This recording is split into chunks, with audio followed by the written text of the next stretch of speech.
মায়েদের ব্যাপারে বলছিলাম, মায়েরা ওরা সবচাইতে গিবত করে বেশি, ওরা দেখা যায় অদৃশ্যর কথাটা বলে বেশি, যা বলেননি ওরা একটু বানিয়ে বানিয়ে বানিয়ে বানিয়ে বলে। আল্লাহ নবী ওই জন্য হাদিস শরীফে বলেছেন, ওই মহিলারা বানিয়ে বানিয়ে বলার কারণে আমার আল্লাহ ওদেরকে জাহান্নামে দেবে, জাহান্নামে দেবে। চলেন আমি আপনার কাছে একটা ছোট করে বলছি। নবী আদম আলাইহিস সালাম উনি যখন জান্নাতে ছিল, জান্নাতে যখন ছিল আম্মা জানমা হাওয়া আলাইহিস সালাম উনিও জান্নাতে আছে। ইবলিস আজাজিল শয়তান উনি নারীদের কণ্ঠ ধরে কান্না শুরু করলেন। আমার বিষয় ভিত্তিক হবে একটা, আজকের একটা বিষয় ভিত্তিক ওয়াজ তো আমি করতাম, কিন্তু সর্বটা আলাদা হয়ে গেল। আমার মায়েদের যখন দেখা যায় অনেকে সাদা সেরাপ হয়, সাদা সেরাপ হলে মায়েরা নামাজ পড়তে পারবে কিনা, সাদা সেরাপ হলে মায়েরা কোরআন পড়তে পারবে কিনা। হয়তো আপনারা শুনছেন আপনাদের খারাপ লাগবে, এটা খারাপ মানে এটা ভণ্ডগিরি, ভণ্ডগিরি। আপনার স্ত্রী আপনার বৌমা এই কারণে ইবাদত করতে পারে না, একবারও আপনি খোঁজ নেননি, আর সীমিত শুনতে গেলে লজ্জা পাবা, এটাই তো মিথ্যাবাদী, ঠিক না বেঠিক? নবী আদম আলাইহিস সালাম যখন জান্নাতে ছিলেন, আম্মা জানমা হাওয়া আলাইহিস সালাম উনি জান্নাতে আছেন, আর ইবলিস আজাজিল তিনি নারীদের কণ্ঠ ধরে কান্না শুরু করলেন।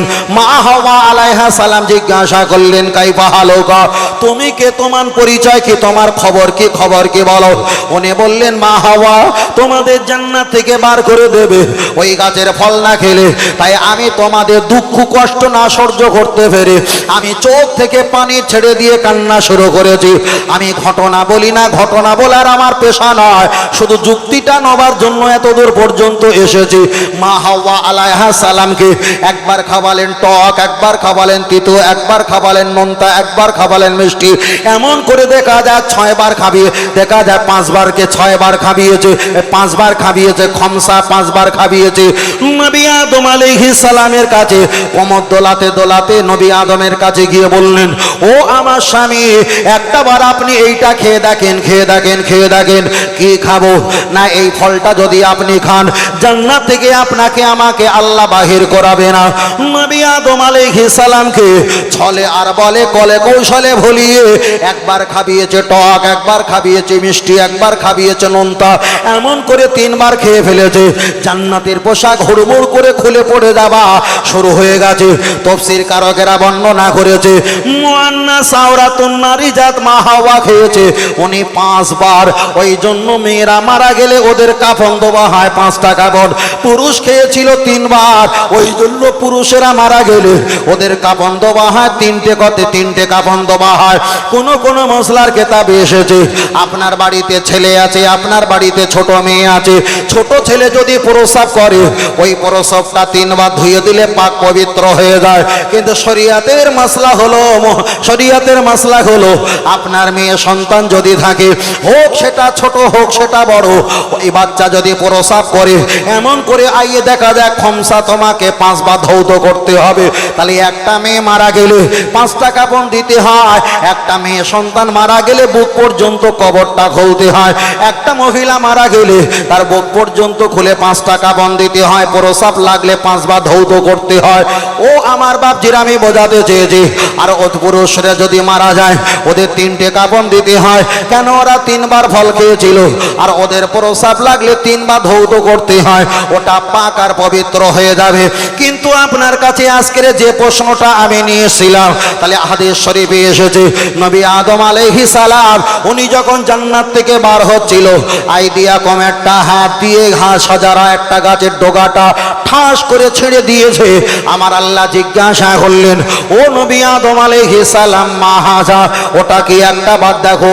আল্লাহ, আমার স্ত্রী জান্নাতের গাছের ডালটা ছিঁড়ে ফেলেছে। আল্লাহ বললেন, নবী আদম, তোমার স্ত্রী প্রতি আমি এক্ষুনি গজব নাজিল করব। আমার নবী আদম বললেন, আল্লাহ আপনি করবেন না। আমার আল্লাহ জবাব দিয়ে বললেন, নবী আদম রে, এক্ষুনি যদি তোমার স্ত্রী গজব আমি নাহি বা দিলাম, কিন্তু এর প্রায়শ্চিত আমি তুলে তুলে নেব, বিনা কারণে আমার জান্নাতের ডগা ছেড়ে ঠাস ঠাস করে যেমন আটা টপ টপ করে ঝরিয়েছে, আমি আল্লাহ এর পেরাশি তোলার জন্য প্রতি মাসে মাসে ওদেরকে আমি রক্ত ঝরাবো ঝরাবো ঝরাবো। তাহলে মায়েদের যে মেনসা ঋতুবতী হয়, জান্নাতের ডগা ছাড়ার কারণে আল্লাহ তাদেরকে ঋতুবতী দিয়েছে, তাদেরকে মেন্স ঋতুবতী দিয়েছে।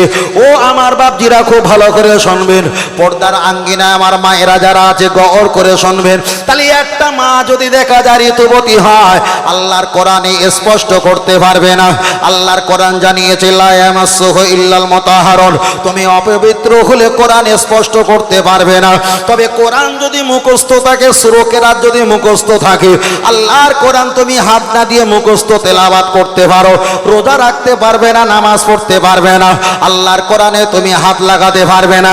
কিন্তু আপনার কাছে আমার প্রশ্ন হলো একটা, এখনো বলা হয়নি মায়েদের ঋতুবতী হলে সিস্টেমটা মায়েরা জানে, কিন্তু মায়েদের যখন সাদা সেরাব হয়, সাদা সেরাব হলে নামাজ পড়তে পারবে কিনা, রোজা রাখতে পারবে কিনা, কোরআন পড়তে পারবে কিনা, নামাজ পড়তে পারবে কিনা, এ বিষয় তো কোনো হুজুরের মুখ থেকে আমরা শুনি না, ঠিক না বে ঠিক? শোনা হয়? তাহলে মেয়েদের ঋতুবতী হলে কি করা যাবে না না যাবে তো 70 বছর শুনে এসছি, কিন্তু যখন মেয়েদের সাদা সেরাব হয় কি হবে বারবার করে বলছি। তাহলে মেয়েদের যখন সাদা সেরাব হবে, আমি দুটো মত পেয়েছি। কেউ বলেছে সাদা সেরাবটা অপবিত্র নয়, ওটা পবিত্র, ওটা যদি হয় রোজা উজু ভঙ্গ হয়ে যাবে, উজু ভঙ্গ হয়ে গেলে নতুন করে উজু করে এসে মুহূর্তে নামাজে দাঁড়িয়ে আবার নামাজ আদায় করতে পারবে। যদি কোনো নারীর অনর্গল যদি সাদা সেরাব ভাঙতে থাকে, নামাজ পড়া যতটুকু অতটুকু সময় নিয়ে নামাজটা ধৈর্য ধরে সংক্ষেপে পড়ার চেষ্টা করবে, আবার তিনি গোসল হাম্মাম খানায় ধুয়ে পাক পবিত্র হবে। তবে প্রতিবারে উজু করে নামাজ পড়তে হবে, প্রতিবারে উজু করে কোরআন পড়তে হবে। কথাটা ক্লিয়ার হলো? কথাটা সীমিত, কিন্তু সীমিত কথাটা 40টা বছর কোনো ওয়াজে শুনিনি। ভাই ভুল বলছেন? ভুল বলছেন? কোনো ওয়াজে শুনিনি, কেউ বলেনি, কেউ বলিনি। বলবে কি? শুধু ওই এস্তারে মুফতি না লিখলে হুজুরে গা জ্বলে যায়, আমি মুফতি লিখুনি। কথা বোঝেন না? গোস্ত চিবোতে পারে না, শুধু গোরের দাম জিজ্ঞেস করছে। কত গোস্ত জীবনের ক্ষমতা নেই, বুঝলেন না? নাম দেশ আমি কষাই, গোস্ত খাতে পারো না, দাঁত লাল লাল লাল লাল লাল লাল করছে, অথচ গোস্ত চিবোতে পারেন না। নাম দেশে পালোয়ান, চক চক পালোয়ান, পালোয়ান যা থাকে। চলো ও আমার বাচ্চারা, আমি আপনাকে বোঝাতে চেয়েছি, লক্ষ্য করে দেখা যায় তাহলে মায়েদের সাদা সেরাব হলে ওরা প্রতিবারে উজু করে নামাজ পড়তে পারবে, ওরা আল্লাহর কোরআন তেলাওয়াত করতে পারবে, কোনো সমস্যা নেই। কিন্তু মেন্স হলে এই বিষয়টা মায়েরা জানে, ঋতুবতী হলে 7 দিন 8 দিন 9 দিন 10 দিন এমন করে পাক পবিত্র হয়, ওর পরে ওরা পাক পবিত্র হয়, এটা ভিন্ন বিষয়টা আমাদের জানা। কিন্তু আমি বোঝাতে চেয়েছি মায়েদের যখন ঋতুবতী দেখা যায় সাদা সেরাব হয়, সাদা সেরাব হলে কোনো সমস্যা নেই, ওরা নামাজ আদায় করতে পারে। তবে আমি ডক্টর বাবু না, আমি কোনো ইঞ্জিনিয়ার নয়, আমি সাধারণ একটা ছেলে হয়ে আমি তাদের উপদেশ দিতে পারি, খবরদার যাদের সাদা সেরাব হয় দাঁড়িয়ে দাঁড়িয়ে গোসল করার চেষ্টা করবে। জাবড়ি মেরে কিংবা পুকুরে কোমরে কলকল করে মোটরে পানি ঢেলে গোসল করলে অধিকাংশ ডাক্তারদের মত ওদের সাদা সেরাব রোগ কিন্তু টক করে যাবে না। এতটুকু বলতে পারি, আর বেশি জানি না। চলেন আমি আপনার কাছে বোঝাতে চেয়েছি, তাহলে কোনো ব্যক্তি যদি দেখা যায় মেন্স কিংবা ঋতুবতী হয়, ওই ব্যক্তি যদি শিক্ষিকা হয় আর ওনার যদি ছাত্র জায়গায় ছাত্রীরা যদি থাকে, একটা মা মেন্স ঋতুবতী হয়েছে আর উনি অনেক বাচ্চাদের লেখাপড়া করায়, ওই সব ছোট ছোট বাচ্চারা কোরআন পড়ার জন্য মায়ের কাছে এসে দরজা খোলো দরজা খোলো চাচিমা আমরা পড়তে এসেছি, কিন্তু চাচিমা তো সমস্যা এটা, বাচ্চারা ব্যাপারটা বোঝে না, না আজকের ছুটি চলে যাও, না চাচিমা আমরা কুটুম বাড়ি গিয়েছিলাম অনেকদিন পড়া হয়নি ভুলে যাচ্ছি, আপনি পড়ান 1 ঘন্টা আধা ঘন্টা 10টা মিনিট পড়ান। যদি মা চাচিমা ওই শিক্ষিকা যদি ঋতুবতী মেনসলা হয় তাহলে কি করবে? কোন মশলার কেতাবে এসেছে ওই মহিলাটা বাচ্চাদের তালিম দেওয়ার জন্য, শিক্ষা দেওয়ার জন্য উনি কোরআন শরীফের কোনো লাইনটা টানা বলতে পারবে না, উনি বানান করে বলে দিতে পারে, তবে বানান করার পর টানাও বলতে পারবে না। কোন জায়গায় এসেছে বিসমিল্লাহির রহমানির রহমানির রহিম যেমন এমন বলতে পারবে না, তবে এমন করে বলতে পারবে বেসিনজের বিসমিল্লাহ জের মিল্লাম করে যাব আল্লাহ রাজির হি রহে যাবার র মিম খড়া যাবার মা নুন রজনী র যাবার র হে আজের হি মিম জেরমি, এমন করে বানান বলে দেবে, তবে টানা বলতে পারবে না।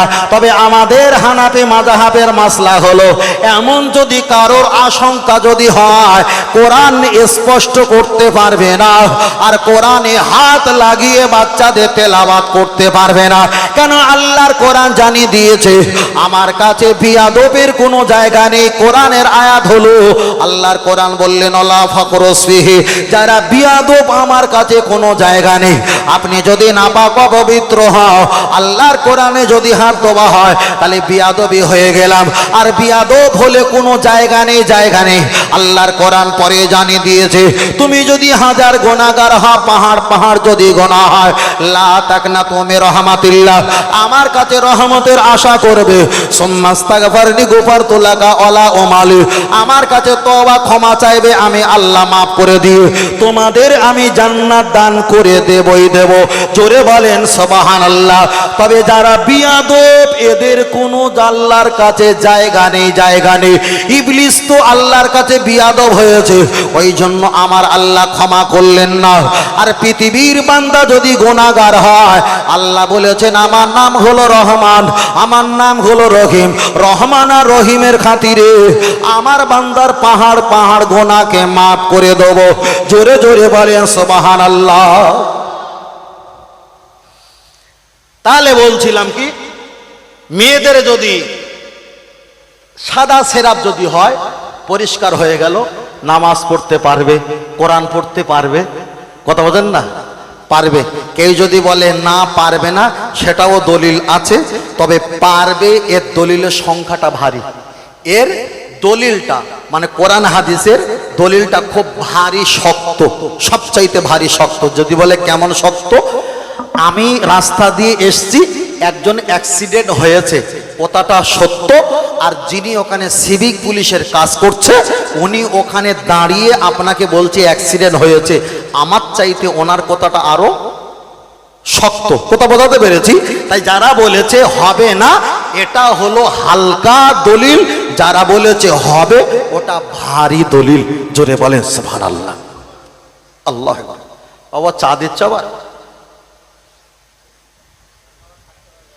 হ্যাঁ না না, আমি চা খাবো না। হ্যাঁ ঠিক আছে, ভালো পানি তো বাবু, পানি তো ভালো তো।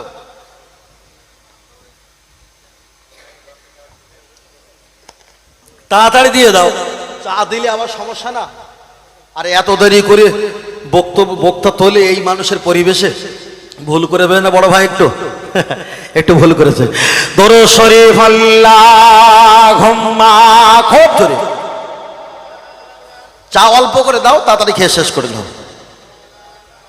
পড়ো ওয়া আলা আলি সাইয়্যিদিনা,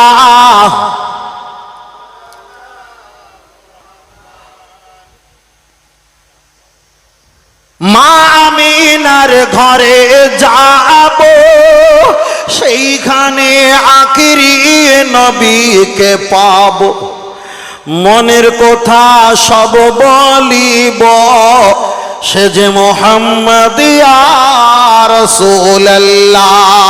আল্লাহুম্মা, জোরে পড়ো বাবা।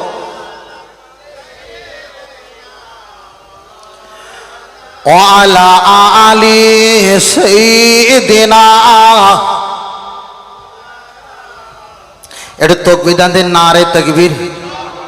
আর একটু জোরে বলেন নারে তাকবীর। ছেলেরা আর একটু জোরে বলো না নারে তাকবীর, নারে তাকবীর। আল্লাহ যেন আমাদের সকলকে কবুল করেন, বলেন আমিন। আর একটু জোরে বলেন আল্লাহুম্মা আমিন। পিছনে যারা আছে ওদের চা দিস না, ওরা জোরে কিচ্ছু বলে না, ওদের একটু কম চা দে, বুঝলেন না? সেই শেষ মাথায় কটা দেখো না, খুব পাকষ্ট লোক আছে শেষ মাথায়। আল্লাহ আল্লাহ আল্লাহ ভাইদেরকে আমাদের সকলকে ও ভাইকে আল্লাহ কবুল করেন, বলুন আমিন। আর একটু জোরে বলেন, আর একটু জোরে বলেন। বাম হাতে খাচ্ছেন কেন দাদু ভাই? হ্যাঁ বড় ভাই, হ্যাঁ উনি ঠিক আছে, ওনারটা ঠিক আছে, ওনারটা ঠিক আছে, চলবে, কোনো অসুবিধা নেই, বুঝলেন না? ইসলামের যদি যুদ্ধর যদি প্রয়োজন হয়, কোরআন আপনাকে যেতে বারণ করেছে, বুঝলেন না? কোরআন যেতে বারণ করেছে। তুমি বাড়ি আমাদের ছেলে মেয়ে বিয়ে, ছোট ছোট বাচ্চা তাদের নিয়ে তুমি গুনে রাখবে, দেখবে, যেতে বারণ করেছে। এটা হওয়ার বিনিময় উপকার আছে। এ সম্পর্কে অনেক কটা দলিল আছে, অনেক কটা দলিল। কল্যাণ, শুকরিয়া আদায় করো, বুঝলেন না? শুকরিয়া আদায় করো। চলে তাহলে আমি আপনার কাছে বলছিলাম, ও বাবাজিরা ভালো করে দেখবেন। তাহলে আপনার কাছে একটা বিষয় আমি অধিক তো বললাম তো 13-14 নম্বর, আপনার কাছে একটা বিষয় বলেছি। তাহলে মায়েদের ঋতুবতী দেখা যায়, মায়েদের সাদা সেরা হলে কি করতে পারবে কি না পারবে, এই বিষয়টা আপনার কাছে বললাম। খারাপ পাবেন না, চলে গেলে আপনারা বুঝতে পারবেন ফুল ছোনাটা আর বলাটা প্রয়োজন হয়েছে কিনা। আমি এবার আপনার কাছে আর একটা কথা বলছি। অনেক আমার মায়েরা আছে, বোনেরা আছে, আমার খালা আম্মারা, ফুবো আম্মা, চাচি আম্মা, আমাদের মেয়েরা সন্তানে আছে, ওদের যখন সাদা সেরা হয় কিংবা ঋতুবতী হয়, ওরা গায়ে খুশবু মাকে আতর মাকে। তার কারণ দুর্গন্ধ হলে ওদের যদি বলে ভাবি দুর্গন্ধ কোথা থেকে আসে, ওরা নাক লজ্জা ভাবার ভয়তে ওরা মান সম্মান হারানোর আগে ওরা গায়ে খুশবু মাকে, আতর মাকে। কিন্তু শরিয়াতের মোহাম্মদের ফতোয়া হলো, আল্লাহ নবী হাদিস শরীফে বলেছেন, লাল পিত, গেরুয়া, জাফরানি, পুরুষদের হলো 4টে রং ব্যবহার করা হারাম। একটা হলো লাল, একটা হলো পিত, একটা হলো গেরুয়া, আর একটা হলো দেখা জাফরানি। এই 4টে রং আল্লাহ নবী বলেছেন পুরুষদের জন্য ব্যবহার করা হারাম, হারাম, হারাম। তাহলে পুরুষেরা হাতে যদি রং মাখে, না কখনো এটা চলবে না। নারীরা ওরা হাতে রং মাখতে পারে, ওই রংটা যদি নাকের ভিতরে লাগানো হয় কোনো সুগন্ধ পাওয়া যাবে না। ইসলাম ওটা জায়েজ বলে দিয়েছে। কিন্তু পুরুষেরা কোনো হাতে কিংবা কোনো পায়ে, কোনো মুখে, অন্য কোনো অঙ্গে প্রত্যঙ্গে ইসলাম বলে দিয়েছে পুরুষেরা কখনো রং ব্যবহার করতে পারবে না, এটা হলো হারাম। তাহলে নারীরা রং ব্যবহার করতে পারে কিন্তু পুরুষেরা পারবে না। পুরুষেরা আতর ব্যবহার করতে পারে কিন্তু নারীরা পারবে না। আল্লাহ নবী একটা হাদিস শরীফে বলেছেন, ও আমার সাহাবীরা জেনে রেখে দাও, কোন নারী যদি ঘরে আতর আর খুশবু কিংবা ফক কিংবা কোনো স্প্রে ওদের যদি বদন, চেহারা, ওদের কাপড়ে, ওদের অঙ্গে যদি একটা বার লাগায়, নবী বললেন আর ভিটা থেকে যদি একটা কদম তুলে যদি ভিটার এরিয়া ওরা যদি একটা বার পার হয়েছে, নবী আমার আফসোস করে বললেন ওরা যেন প্রতিদাতালায় আড্ডাখানা থেকে দেহ ব্যবসায়ী করে ওরা যখন আবার নিজ ভবনে ঘুরেছেন, এতটা নবী কঠোরভাবে বলেছেন। তাহলে মায়েদের আতর, গোলাপ, খুশবু ওদের ব্যবহার করা যাবে না। ইসলাম এটা ব্যবহার করা হারাম করে দিয়েছে। চলেন আমি আপনাকে বোঝাতে চেয়েছি। লক্ষ্য করে দেখা যায় অনেকে আমার মায়েরা আছে, দেখা যায় ওরা সেন মাকে, খুশবু মাকে, হয়তো গা থেকে দুর্গন্ধ বার হয়, হয়তো গা থেকে সুগন্ধ জায়গা দুর্গন্ধ বার হয়, তাই ওরা হালকা করে একটু খুশবু হাতে করে লাগায়। নবী এটা হারাম করে দিয়েছে, চলবে না। আল্লাহ নবী একটা হাদিস শরীফে বললেন, ও আমার সাহাবীরা জেনে রেখে দাও, ক্বালান নবী সাল্লাল্লাহু আলাইহি ওয়াসাল্লাম, আন-নিসাউ হাওয়ালাতি শায়াতিন আও কামা ক্বালা আলাইহিস সালাম। আল্লাহ নবী বললেন মেয়েরা হলো শয়তানের জাল। নবী আদম আলাইহিস সালাম উনি জান্নাতে ছিল, আর মা হাওয়া আলাইহা সালাম তিনি একটা নারী। আর ইবলিস শয়তান ডাইরেক্ট জান্নাত থেকে বার করতে পারবে না। নারীকে শয়তানের জাল বানিয়ে নবী আদমকে জান্নাত থেকে বার করেছে। নবী আমার একটা হাদিস শরীফে বললেন, আন-নিসা হাওয়ালাতি শায়াতিন, তাম পৃথিবী যত নারীরা আছে, ও আমার উম্মতিরা, সাহাবীরা, তোমরা জেনে রাখো ওরা হলো শয়তানের জাল। চাইলে তোমার মেম্বারে গদি থেকে নিচে নামাতে পারে, চাইলে তোমার ইমামতি জায়গা থেকে নিচে নামাতে পারে, চাইলে তোমার বড় বড় কারখানা থেকে ভিখারির বাচ্চা করে তোমার হাতে কোটো ধরিয়ে দিতে পারে। তবে আল্লাহ নবী পরে আর একটা হাদিস বলেছেন, আন-নিসা ও নিসফুল আহুল আও কামা ক্বালা আলাইহিস সালাম। তবে নারীদের হলো অর্ধেক জ্ঞান, পুরুষদের হলো ফুল জ্ঞান। অ্যাকচুয়ালি নারীদের যদি 1 টাকা জ্ঞান হয়, পুরুষদের হলো 2 টাকা জ্ঞান। আল্লাহ নবী কোরআন শরীফে আর একটা আমার আল্লাহ ইরশাদ করে বললেন, হুন্না লিবাসুল লাকুম ওয়া আনতুম লিবাসুল লাহুন্না। পুরুষরা যখন সবল আর নারী যখন দুর্বল, আমি আল্লাহ ওদেরকে পোশাক আর লেবাস করে বানিয়েছি, তোমরা অবশ্যই কাছে করে রাখবে, বুকে করে রাখবে।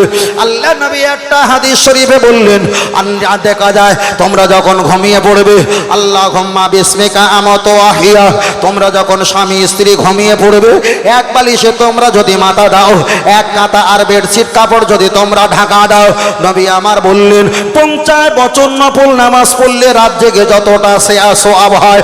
কেতাবে একটা পেয়েছি, কেতাবটার নাম কেতাবে একটা পেয়েছি, ওই কেতাবটায় আমি দেখেছিলাম তো যদি কোনো স্বামী আর স্ত্রী একটা কাঁথার ভিতরে যদি আনন্দ ফুর্তি করে, রাসূল বলেছেন 50 বছর ধরে নফল নামাজ পড়লে যতটা সওয়াব নেকি হবে, স্বামী আর স্ত্রী এক জায়গায় আনন্দ ফুর্তি করলে অতটা নফল নামাজের চাইতে সওয়াব আমার আল্লাহ তার চাইতে বেশি দান করবে। পরে নবী আর একটা হাদিস শরীফে বললেন, স্বামী যদি নেককার হয় আর স্ত্রী যদি গুনাহগার হয়, স্ত্রী যদি মারা যায়, স্বামী নেককার হয়ে ফারাফায়া দাইহি দুখানি হাত তুলে যদি স্বামী স্ত্রীর জন্য দোয়া যায়, রাসূল বলেছেন ওই দোয়াটা কবুল হয়ে যাবে, কবুল হয়ে যাবে। ও আমার বাপজিরা, আমি আপনাকে বোঝাতে চেয়েছি, একটাই কথা বোঝাতে চেয়েছি, তাহলে নারীরা হলো দুর্বল আর পুরুষরা হলো সবল। ওই জন্য নারীদের সম্পত্তি আল্লাহ কম দিয়েছে, নারীদের বুদ্ধি আল্লাহ কম দিয়েছে, নারীদের বুকের হাড্ডি আল্লাহ কম দিয়েছে, নারীদের তাকওয়া শক্তি আল্লাহ কম দিয়েছে। আর নিসা ও নিসফুল আকুল, আমার আল্লাহ নারীদের বিবেক বুদ্ধি জ্ঞানটাও কম দিয়েছে। তার কারণ হলো এটা, একটা টায়ার যদি বাইরে থাকে আর টিউ যদি টায়ারের ভিতরে থাকে, গাড়ি চললে কোনো সমস্যা হবে না। টিউ যদি বাইরে দেওয়া হয় আর টায়ারটা যদি ভিতরে দেওয়া হয়, ওই গাড়িটা তো লিক হয়ে যাবে, চাকাটা কখনো চলবে না। তাই নবী আমার বোঝাতে বলেছে, তোমাদের নারীরা হলো খুশবু, তোমাদের নারীরা হলো সুগন্ধ, ডবল করে সুগন্ধ খুশবু মাখানোর প্রয়োজন নেই। তোমরা যদি তাদেরকে ডিজিটাল আধুনিক যদি তোমরা কালারফুল করতে চাও, তবে রাস্তায় যত কাকর আছে টিউর মতো তোমাদের লিক করে ছিদ্র করে দেবে। চলেন নবী আমার একটা হাদিস শরীফে বললেন, আন্নাল মারআতা ইযা বালাগাতিল মাহিদা, একটা মেয়ে যখন সাবালক সাবালিকা হয়ে যাবে, লা ইসলিহা আইয়ুরা ইল্লা হাজা হাজা ওয়া হাজা, ওই মেয়েটা হাতের কবজি, পায়ের কবজি আর মুখমণ্ডল তিনটে অঙ্গ খুলে রাখতে পারে। বাড়ির 4-5টা পরিবার থাকলে আর কারো সামনে খুলে রাখা জায়েজ হবে না, হবে না। তাহলে নবী আমার বলেছেন, যে মেয়েটা সাবালক সাবালিকা হয়, হাতের কবজি, পায়ের কবজি আর মুখমণ্ডল এই তিনটে অঙ্গ ছাড়া আর খুলে রাখা যাবে না, সেই নবী কি মহিলাদের খুশবু মেখে রাস্তা যেতে বলবে? না না, যেতে বলবে না। চলেন আর একটা অপশন তাহলে শুনলে আপনার চিন্তাটা পরিষ্কার হয়ে যাবে। আপনি কাবায় চলে যাবেন, আল্লাহর কাবাটা তোয়াফ করা হয়, ইন্নী উরিতু তোয়াফা ইয়াসিরু তাকাব্বালহু মিন্নি, আল্লাহর কাবাটা তোয়াফ করা হয়, আল্লাহর কাবাটা তোয়াফ করবে, আল্লাহুম্মা লাব্বাইক লাব্বাইক লা শারীকা লাকা ইন্নাল হামদা ওয়ান নি'মাতা লাকা, এমন করে আল্লাহর কাবাটা তোয়াফ করবে আর তাসবিহ পাঠ করবে। ও আমার দাদু ভাই, আপনি জোরে জোরে তাসবিহ পাঠ করবেন, কোনো সমস্যা নেই, কিন্তু আপনার সঙ্গে যদি আপনার মেয়ে যায়, আপনার সঙ্গে যদি আপনার মা যায়, আপনার সঙ্গে যদি আপনার স্ত্রী যায়, আপনার মতো জোরে জোরে কণ্ঠ দিয়ে যদি একটাবার আল্লাহ তাসবিহ পাঠ করে, আল্লাহর কাবায় হাসি না, ঠাট্টা নয়, ইয়ার কি আড্ডা তামাশা কিছুই নয়। আল্লাহ তাসবিহ যদি একটা নারী জোরে পড়ে, আল্লাহর কোরআন জানিয়ে দিয়েছে, নারুন হাবিয়া, হাবিয়া নামীয় জাহান্নামে ওই নারীটা জিহ্বাটা আমার আল্লাহ ওখানে গেঁড়ে দেবে। ও আমার বাবাজিরা, যে কাবার দিকে ফিরে নামাজ পড়তে হয়, যে কাবায় 120টা করে রহমত নাজিল হয়, যে কাবায় আল্লাহর কোরআন নাজিল, যে কাবার দিকে, যে কাবায় নামাজ পড়লে 1 রাকাতে 1 লক্ষ রাকাতে সওয়াব পাওয়া যায়, যে কাবাটা তোয়াফ করলে জিন্দেগির গুনাহ মাফ হয়ে যায়, ওই কাবা জায়গা 13 কিংবা 16 জায়গা দোয়া আমার আল্লাহ দরবারে কবুল হয়ে যায়। ওই কাবা শরীফে গল্প নয়, হাসি না, ঠাট্টা নয়। আল্লাহ তাসবিহ যদি একটু জোরে পড়ো, সামনে পিছনে ডাইনে বাঁয়ে পৃথিবীর অগণিত পরপুরুষ আছে, তোমার স্ত্রী, তোমার মেয়ে, তোমার মায়ের কণ্ঠের আওয়াজ অপুরুষ ব্যক্তি যদি একটা বার শুনতে পায়, ওই কণ্ঠের আওয়াজ শোনার বিনিময় আমার আল্লাহ তাকে হাবিয়া নামীয় জাহান্নামে দেবে। তাহলে আপনার স্ত্রী যদি আতর আর গোলাপ মেখে, খুশবু আর দেখা যায় সেন মেখে, রাস্তায় যদি 10টা ছেলেকে পাগল করে, এবার কি হবে এ বিচার আমি আপনার কাছে ছেড়ে দিলাম। কি হবে বলেন ভাই? আমি কোনো গল্প করছি বাবু? আমি কি ওয়াজ মুখস্থ করে এসছি? না, মুখস্থ করিনি। আমাকে যদি বলতেন হুজুর এই বিষয়ে ওয়াজ করবে, সেই বিষয়ে ওয়াজ করতাম। তবে ধরেছিলাম 13 নম্বর 14 নম্বর হয়েছে, মনে এইটা ঠেকিয়ে দেই। কিন্তু আবার চিন্তা করে দেখলাম না, সব ঠেকালে হবে না। আমার তো হয়তো আবার শেষ জীবনের মতো শেষ ঠেকান ঠেকে দিতে পারে। কথা বলছেন না? আমার কথা রাগ করছেন নাকি বাবু? চলেন চলেন এগিয়ে যাই। আল্লাহ আকবার। আমার বাকিরা চলেন এগিয়ে যাওয়া যায়। লক্ষ্য করে দেখা যায়, আমি আপনাকে বলছিলাম মায়েরা হাতে খুশবু মাখতে পারবে কিনা, মায়েরা সেন মাখতে পারবে না। আমি তার আগে ব্যাখ্যা করে হাদিস থেকে বলে দিয়েছি, একটা যুবতী মেয়ে কিংবা একটা নারী, একটা আওরাতুন, একটা মুআন্নাস, একটা মেয়ে নারী জাত, উনি যদি খুশবু কিংবা সেন কিংবা আতর মাখে, ওই আতর মেখে ঘর থেকে যদি বার হয়, রসুল বলেছে যেন দেহ ব্যবসায়ী ঘর থেকে বার হয়ে গিয়েছে। ও বাপজিরা, ব্যাপারটা খুব ভারী, ব্যাপারটা খুব ভারী। চলেন আমি আপনার কাছে বোঝাতে চেয়েছি, আমার কথাটা খুব ভালো করে নেবেন। যদি বলেন হুজুর মেয়েটা কত বছর পর্যন্ত খুশবু মাখতে পারবে, এখন আমাদের ভারতের ঐতিহাসিক হিসাব হলো, একটা মেয়ে যখন 8 বছর কিংবা 9 বছর হয়ে যায়, ওই মেয়েটা সাবালক সাবালিকা হয়ে যায়। এবার বলবেন হুজুর 9 বছর হলে মেয়েটা কি সাবালক সাবালিকা হয়? প্রমাণ করার জন্য পৃথিবীর কোথাও যেতে হবে না। সব কথা তো মাইকে বুকে মুখে বলা যায় না। তবু আমি একটা ইঙ্গিত বললাম, 9 বছর 8 বছরের বাচ্চা, উনি যখন গা হাত পা দিয়ে গোসল করে প্যান্টটা যখন চালে কিংবা কোথাও যখন লাগিয়ে দেবে, প্রচন্ড রৌদ্রে যখন প্যান্টটা শুকনো হয়ে যাবে, ওই প্যান্টটার একটা কানা উঁচু করবে, পাঁপড়ের মতো শক্ত হয়ে উঠলে ঘুঁটের মতো দেখা যায় উঁচু হয়ে যাবে। রসুল বলছে ওই মেয়েটা সাবালক সাবালিকা হয়ে গেছে। ও বাপজির, আমি আপনাকে বোঝাতে চেয়েছি, তাহলে একটা মেয়ে যখন 8 বছর হয়ে যাবে, তার গায়ে সেনার খুশবু আতর মাখা যাবে না। চলেন আপনার কাছে আর একটা হাদিস বা কোরআনের আয়াত বলা যাক।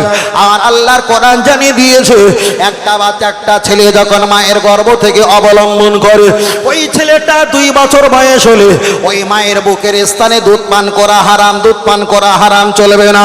তাহলে যে গর্ভধারিণী মা, মায়ের যদি সন্তান 2 বছর বয়স যদি হয়ে যায়, আল্লাহর কোরআন যদি দুধ খাওয়া হারাম বলে দেয়, তাহলে 2 বছরের বাচ্চা নিজের মায়ের যদি দুধ খাওয়া হারাম বলে দেয়, 2 বছরের বাচ্চাটা আমি ছেড়ে দিলাম, তাহলে 17, 18, 22, 23 বছরের যুবক ছেলে আমার স্ত্রীর পা দিয়ে চলে যাবে, আর তার ঘেরান আর সুখ ধারানো তিনি নাকে নেবে।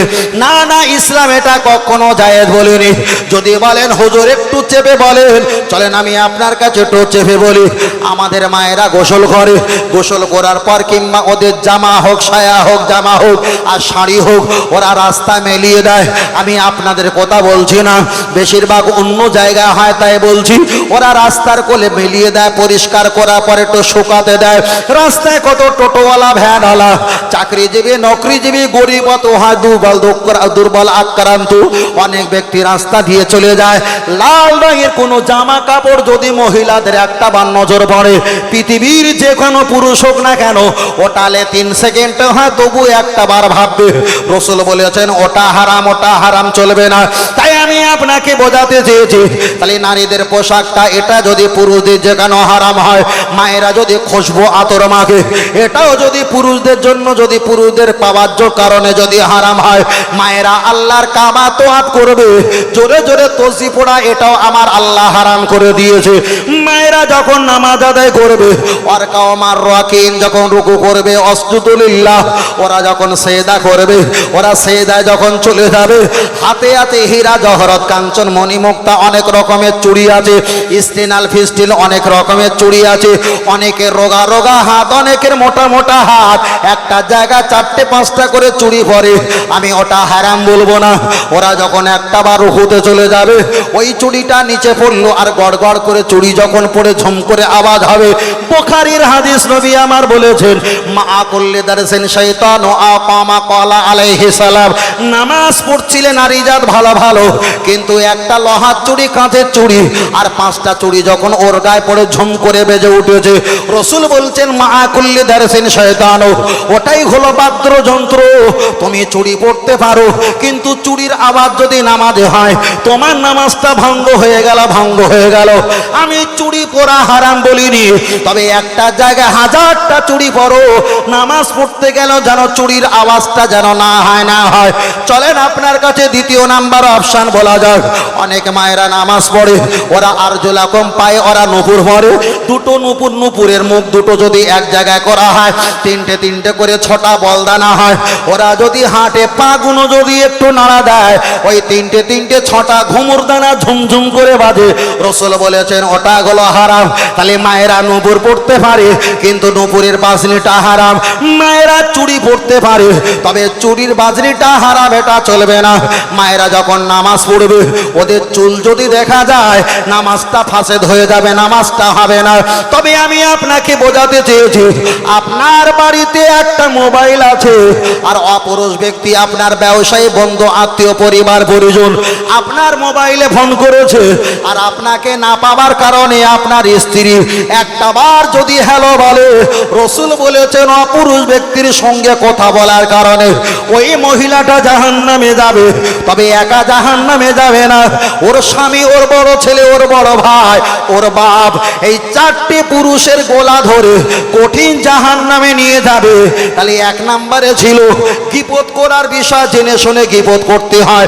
দ্বিতীয় নাম্বার অপশন ছিল মায়েরা, মায়েদের বিষয় বললাম, ওরা ঋতুবতী হওয়ার পরে ওরা যদি একটা বা সাদা সেরাব হয়, ওরা নামাজ পড়তে পারবে কিনা।